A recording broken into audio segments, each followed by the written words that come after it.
Good morning. So, we've got some lovely sights today in my little nature journal.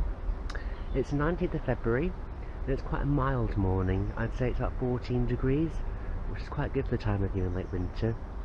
We've seen ducks fighting, which shows that spring's coming as they're laying eggs and declaring their territory.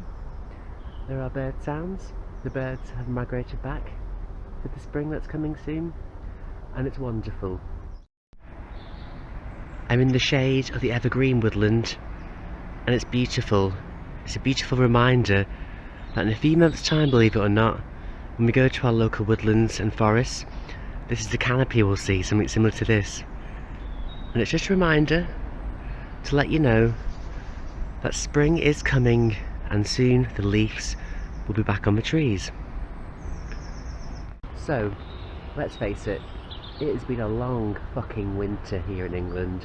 We've had more snow and ice than recent milder years.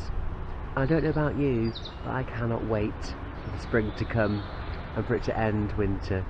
I've really enjoyed the snowy days, but I'm tired of walking in boggy mud and fucking having mud up to my arse.